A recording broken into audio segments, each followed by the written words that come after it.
All right, good morning, everyone. I'm here again, and as you know, we are tackling one of an important question that many students have, and an important topic that they need to know is what are some of the things they don't tell you before going to medical school or dental school or starting your professional career, whether it be in the field of law, engineering, whatever have you. But these are some things that sometimes students wish that before they graduate that they will know about. So today I'm here with a very good friend of mine, and I'll let him introduce himself, and he'll tell you a little bit about himself. Well, hey everyone, my name is Kadeem Richardson. I'm a New Yorker, originally out of Miami, however, but I have resided in New York for a long time, so I'm a native New Yorker, I say. And I'm just happy to be here. Hopefully I'll be able to share some things with you that you perhaps never heard before, but will certainly enlighten you on your path as you pursue medicine. All right. Now, Kadeem, what school are you attending? What university are you with? I'm actually, so I did a dual degree program where I started at one school and ended at another school. And so I started at Sophie Davis School of Biomedical Education, which is housed on the campus of the City University of New York.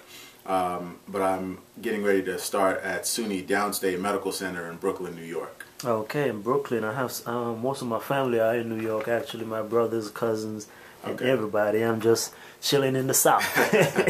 All right. So, Kadeem, how did you prepare for your MCAT or whatever admission test you were taking in order to get into medical school? You want to talk about your time management tips or any study habits that you did? Well, interestingly enough, for this program, it was a 7-year Bachelor's of Science and MD program, and so how this one worked in particular was it's broken into 5 years plus 2, and the first 5 years are your undergrad plus the first years of medical school. And for that, one of the biggest catch or selling points for this program is there's no MCAT requirement. And so when I heard that, I knew this was the place I needed to be because I hear terror and horror stories about the MCATs, people who are excellent students who had a dream of going to medical school, but the MCAT sidetracked them. And so anything to avoid the MCAT, I did. And thank God he opened this door for me, and I didn't have to take the MCAT. But to those of you who still have to take the MCAT, I do have a few tips that I heard were successful for some of my friends that have entered medical school and had to do it the traditional route. So this is sort of secondhand, not my firsthand experience. One of the things they said to do was no matter how well or poorly you did in the class in undergrad, to still rededicate yourself to the subject matter and do questions. There's only so much you can understand from reading, and you can fool yourself into believing that you know everything because you've read it several times. But when you see a question, do you understand what the question is asking? And on any standardized exam, half of the exam is learning the material, the other half is knowing how to take the exam. And so I would say practice, practice, practice. Do as many practice exams as you can. There might be some free material online, some things that people have posted up. Do as many questions as you can, and I think that'll be the most beneficial to you. No, I like these type of programs because I'm an untraditional guy myself, or non-traditional guy, both in my preparation, being in the military, and even graduate studies as well. I look for programs that are not always traditional, not because I don't mind that route, but because in my mind, I just love to be different a little bit. Right. And it's encouraging too because some people think that there's only one way to get to a particular destination. The goal is the important thing, but everyone can take a different route in getting there. And so that to me is an eye-opener because I've never heard of that program before. So now I can even offer that to some potential students who I know have the caliber for medical school, but they may, like you say, maybe the MCAT or something else, they might not know that there is an alternate route. So I'm very glad about that. Now, what I'd like you to tell us today is our show is about things that they don't tell you before you get into medical or dental school or whatever the field of profession may be. What are some things, now that you are in the trenches, now that you are going through it, what are some things, whether big or small, whatever the case may be, that you wish that you kind of had some insight into before going into it? Well, one of the things you hear all the time is that medical school is one of the hardest things you've ever done or you'll ever have to do. And I think some people don't understand the magnitude of those statements, and I think I was one that underestimated or minimized it. I thought, you know, everyone who goes to medical school is intelligent, everyone's smart, and so you're competing against people that are used to being in the top 10%, who are used to being the best. And so when you go into a situation like that, being smart just won't be enough. You have to have heart, you have to have determination, you have to have drive. And most importantly, I think the biggest X factor that I have is Jesus. Many people go through, you know, they study. There's no end to their studying. And when I tell them, oh, no, I don't study from sundown Friday to sundown Saturday, they say, how? How could you take a whole 24 hours off? How could you not be studying? And to see that I'm still in the game, because I know that my strength, my intelligence is not in and of myself. It's all through Jesus. And when you honor him, he'll be sure to honor you. I can remember specific examples where I've neglected devotion to try to study because I was a little behind. And actually not a little behind, but very behind. And no matter how much more effort you put into your studying, if Christ isn't in it, it's not gonna be rewarding. And there are times when I still study, but I make sure that the time is there for my devotion, and he multiplies my study efforts, or the things that I study, the things that I thought were important, or the things that are tested. And so being true to God is one of the biggest things that I can advise anyone going into medical school to do. Another thing I think is important as well that they didn't tell me was that there's actually a bit of free time. There's time to develop yourself as a person. There's time to develop your character and to really mold yourself into not just the physician that you're going to be, because at the end of the day, everyone who enters medical school and completes it will be a doctor, but really the person that you're going to be. You don't want to be someone who is not caring because of the experience in medical school, or someone who is strictly about the books and about the numbers. You want to really individualize your care to the patient and learn about people. I think one of the things that is often forgotten is that medicine is, although it's a science, is also an art. And it's an art of interacting with other human beings and really just lending that human touch, whether their affliction is mental or physical or any affliction they have. Just being there as another human being can really make the biggest difference. And oftentimes in medical school, you're taught so much that you forget the simplest things. You know, touching someone, saying hello, reassuring them, letting them know that, you know, you're going to do the best you can for them, instead of flipping pages in your mind on where this disease is, or what's the breakdown of this disease, or what are the different treatments. You know, just really consider the patient, the person. And one of the things I try to do is not, in my mind, I don't want to look at people as just this disease or this pathology, but as human beings, and treat them as such. And so that's one of the big things that I've had to really learn, because it's easy to get caught up in, okay, I need to know this, and I need to treat accordingly. But really, everyone is different. Everyone's a person. And once you keep that in mind, it'll really make yourself, you'll become better. And I think your care for others will also become better. Mm-hmm.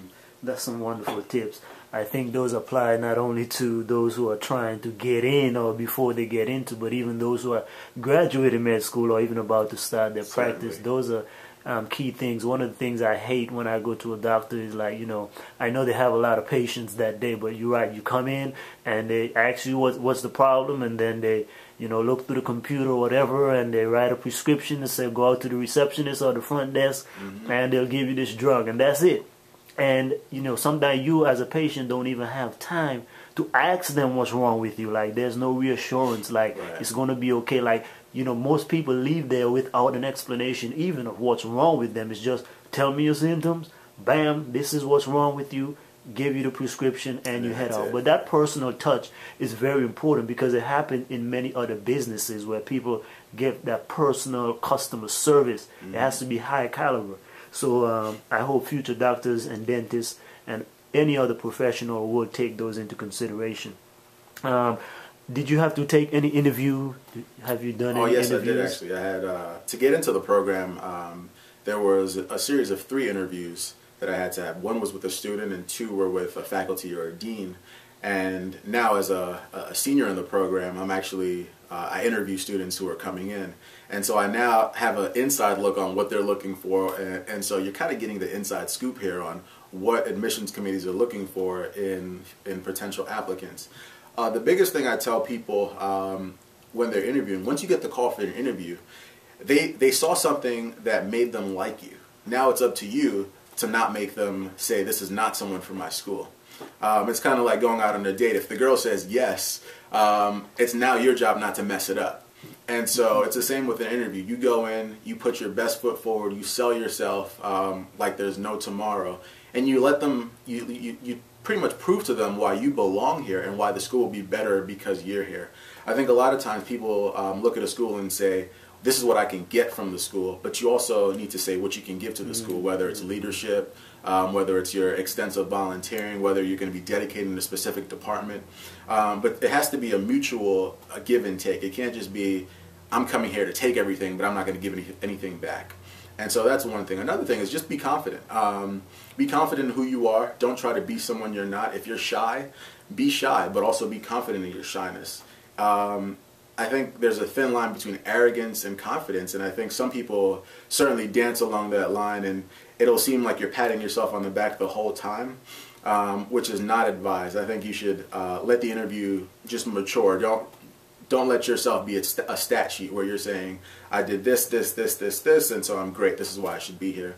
But I think one thing that I look for in someone who's interviewing is that the conversation is just that, a conversation. It flows. It's not, for those of you who know music, staccato. It's da-da-da-da-da, but it's melodious. It flows. Everything goes together, because that shows me that you can keep a conversation, that you're a human. You're not weird. You're not, someone who's, a little crazy, because these are things that I look for. Whether this is someone that I would say, okay, Mom, I'll recommend you to this person. I think when it comes down to it, whether I'm wowed or not in an interview is determined by how well you present yourself and just how compassionate you are. Because to be a good doctor, you have to be compassionate, and I think that's one thing that you always have to show at an interview. I think another thing, as I interviewed for my last years of medical school, I got interviews at 4 out of the 7 schools that I could have went to, and there are questions that you have to be prepared to answer, but they can't seem rehearsed. You have to have an answer to, why do I want to be a doctor? That's a given. But you don't want to make it seem like you've rehearsed this in front of the mirror many times and it's just reading off of a script. Seem authentic, because there's a reason why you want to be a doctor. It's now up to you to tell them. For me, every time I've interviewed, I feel like I tell them something just a little bit different, because there's so many reasons why I want to be a doctor. And so you don't have to try to find the one thing that determines the rest of your life, because it might not be that for you. Another thing is, who are you? What are your strengths and weaknesses? Be prepared to answer that, and honestly. Someone who says that I have no weaknesses is someone who I'm very afraid of, because they're too arrogant in their own self, and they don't realize their limitations. And so just be able to realize, when you should speak up, when you should say, okay, I really don't know. And it's okay not to know, because we don't always know the answers. And one more thing that I think is good is to do research on the school before you go in. Know what sets this school apart from other schools. I remember I did SMVP at Yale one summer, and the admissions committee at Yale, they don't have grades. And so if you say to them, I'm really competitive, I'm really driven, I really want to be the best, Yale might not be the place for you, because Yale they don't compete against each other. They take optional exams. There are no grades in the first 2 years. And so you really sell yourself short by telling them you want to be a competitive person in a school that doesn't foster competition. And so you really want to look for those subtle differences. Read the mission statement of the school to see if it fits what you want, the type of doctor that you want to be. If Yale's mission statement, for example, is to put out the greatest physicians in medicine. Now, that seems very noble, but it also seems a bit aristocratic, or we want to be the best, a little elitist, I think is the word that some people use. And if that doesn't fit for you, if you don't want to be, the head of the CDC or the head of the NIH or things like that, then Yale may or may not be for you. But I think you have to look for the school and see which school is going to be the best fit for you.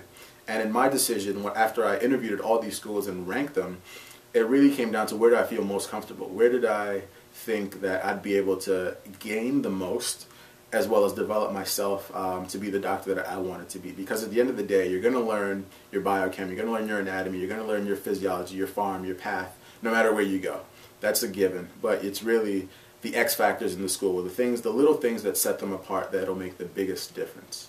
And so those are the things that I think you should definitely look to. And also ask questions. Be sure to ask intelligent questions at the end of the interview when they say, are there any questions? But if your interview is thorough, you don't have to make up questions to ask. And I think those are some of the keys to just acing an interview, in my opinion. All right, man, that's powerful. Very, very thorough. Now, are there any last words you would like to offer, whether it be personal life, success tips, or words of wisdom for young professionals who are coming up trying to make their mark on society? What words of success or wisdom, anything you would like to say? Hey, keep these few things in mind. Well, I'll share. There are two examples that stick out to me specifically as I want to impart some last words to anyone who's listening. The first being, don't be discouraged. I remember I was in high school. I was a junior in high school, and we were at a college fair, and a young lady who was selling her program, which was a physician's assistance program, I just went to the desk because I just wanted to know a little bit more about their program, although I already had my mind set on going to medical school. And but what she told me was there are over 40,000 people that apply to medical school for only 16,000 spots. So chances are you're not getting in. And so you should think about an alternative plan. Now, I took that to really mean, okay, because the odds are somewhat not in your favor, not even to try, but to just go to her program, which was a physician's assistance program. But I think when you've been called by God to do something, you have to go even when it doesn't seem possible. God will always make a way. And surely he made a way for me because I'm in the position I'm in, not because of how smart I am, not because of how much work I put in, although those do play a part, but because God has ordained for me to be here. And so any decision you make, whether it be a school or a profession or even a specialty in medicine, certainly pray about it. God is a God who's concerned about you personally and every little detail about you. And so if you take it to him, he will certainly show you which door to go through, and he'll close the doors that you do not need to go through. And so I think that's the biggest thing. Another thing that I've been learning throughout medical school is just to surrender. And surrendering is so hard because it really takes yourself completely out of the equation. And I realize when I do that, God is always in control. And as good as a plan that I have, God's plan is always better. And so it's always up to me to just say no to myself and align myself into his will. And the success is going to continue to come because that's just the person God is. If he ordained you to do something, he's going to cause you to be the head and not the tail. And so just submit your will to him in every and anything that you do. I'll just share a quick testimony. I remember when I started my biochemistry, which was the first class in medical school, I was so excited because I went from the one semester before, which was organic chemistry and biostatistics, to now biochemistry. It was the first encounter with like real medicine, things that were actually important in treating patients. And I remember, I was there, I was learning all these new cool words like diabetic ketoacidosis and all these cool things, and I said, wow, this is really, really interesting. And then the test came. And I took the test and I realized that this was a lot different from any other test I had taken because it wasn't just asking for facts. It was the questions they were asking for understanding, not whether I can recall certain things, but whether I understood a process deep enough to say if this went wrong or this went wrong, what would happen. And so at the end of the day, I remember I got a 46 on the exam, and I was crushed. I was really crushed. I thought, I remember calling my girlfriend and saying, man, I don't know if medical school is for me because, if I can't pass these simple things, how am I going to be able to go a year later and pass the more complex things? But really, it was just me not understanding how to study for this class. And I think when you get to medical school, it's going to be a learning experience all along. It's one of the biggest learning experiences, not just the information, but learning how to study for the information. And every class is going to be a little different. So you can't be afraid to change it up a little bit. And I think that's one piece of advice that I would recommend to anyone starting medical school is don't be afraid to change it up. And lastly, there's this great book. It's called First Aid for Step 1. I only just got it because I was taking pathophysiology and I'm getting ready to study for my Step 1 boards. But if you can get that early on, like first year in medical school, and just read along with it, by the time you get to second year, you're studying for your boards, you would have already read the book once, and so you'd be very familiar with it, and then you'll be able to ace your boards. Because on any of the student forums that you'll read, they'll tell you the single successful book that you must read in order to pass Step 1 is First Aid for Step 1. And so the earlier you can get your hands on that, the better and easier it'll be when it's time for you to study. So that's really it. But I think I can't really hone in on this point enough, and that's just to trust God in the experience. If He brought you there, He'll bring you through. But please don't forget that faith without works is dead, so you got to study. Man, point well taken. All right, Kadeem, really thank you today for taking your time to help someone. I know many people who are listening to this, who are watching it perhaps online, are going to be grateful for it. And we do ask that you leave some comments on this page, that others can also benefit from your tips if you have some out there who is watching or listening to this audio or video program. So we thank you again, Kadeem. I don't know if you have any social media connections where people can connect with you on Facebook, Twitter. Probably don't have time for those, but some people like to follow, students, ask you a little question here and there, a blog or anything like that. Do you have anything like that? I actually don't do a blog. I do have a Facebook account. It's Kadeem Richardson.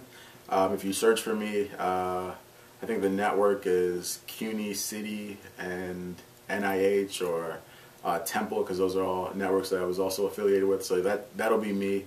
Or you can just email me. I think I respond very quickly to emails because I get them right to my phone. It's Kadeem, Kadeem .Richardson, spelled just as it sounds, @gmail.com. And if you have any questions, please feel free to shoot me an email. Give me about a day, and I should be able to respond to you as quickly as possible. And no email or question is a stupid question or email. They're only stupid answers. And so if you ask a question, I'll be sure to give you the best answer I can. Or if I don't know the answer, I can point you to some resources that will give you that answer. Alrighty, thank you. But no stalking and no spamming either, please. Please don't. Alright, thank you, man. Alrighty, it was a pleasure.